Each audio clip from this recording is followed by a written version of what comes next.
Hey everyone, so just jumping on really quickly just to share a couple of thoughts from my morning this morning. I took my son in to his first psychologist appointment and then followed up and went into a parent support group for parents with children with ADHD. So that was really eye-opening for me and had a really good morning. And one of the things that came up there was just how raw and emotional it is when we see behaviours or see things with our children that brings up a feeling or something for us. So we did a lot of work around noticing and checking ourselves and whether it's a behaviour of the children that we need to, there was a lot of talks about discipline and setting boundaries and that kind of thing, or really noticing whether it's just letting the children have their space and letting them have their own voice and what might be going on for them before that, because we know that if we're just looking at the behaviour, the top, that's just the tip of the iceberg stuff. So really it's kind of what's going on underneath all of that, and then our reaction and our impression of whether or not that is appropriate, I guess. So I shared in that just a few little state hacks that we do because meltdowns are quite common in our house. Mummy meltdowns, child meltdowns, all the meltdowns.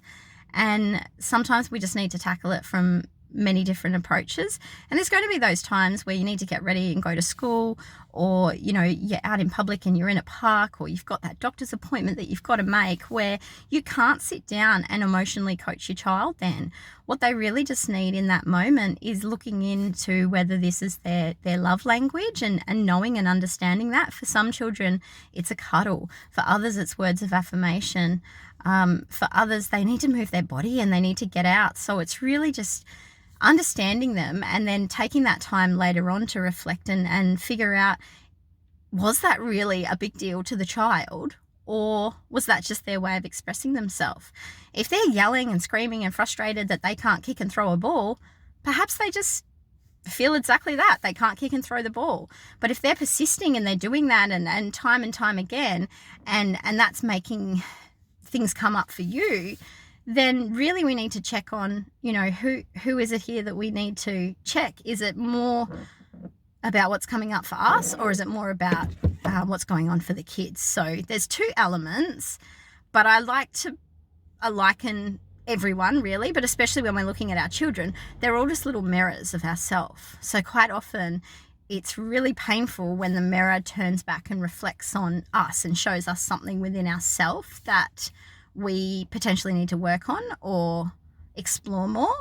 So my learning has been, when I notice these really big, strong emotions coming up for me, generally that means it's probably more about something going on for me than what it actually is my kids.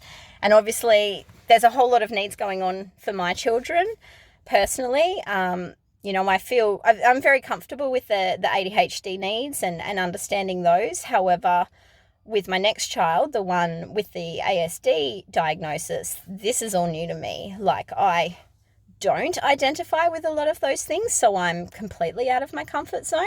But for me, it's a great learning opportunity. So my mindset is not going into all of these therapy appointments looking to fix my child or correct or really modify anything. It's more just to understand, because when they're really young and really small, sometimes they don't have that voice that us adults do.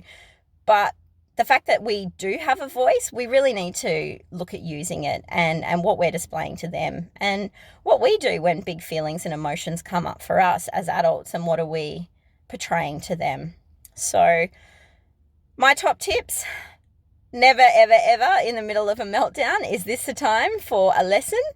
It's a time for comfort, settling, and just getting back and resetting. If my husband tried to teach me a lesson or give me some advice in the middle of a meltdown, it doesn't go down well. So for me, always with the kids, pulling back to what is it that I would like or need if this was me and I was having a 2-year-old tantrum or a 4-year-old tantrum or a 7-year-old, emotional crisis about friendships, what is it that I'd really need to hear, and what would be comforting to me in that moment? Because regardless of how small it may appear to us, it's actually really big to them. It's their whole life. So yeah, just my thoughts. Better pop off now and grab my two big kids from school. But just wanted to jump on and share what I was thinking. Okay, have a great day.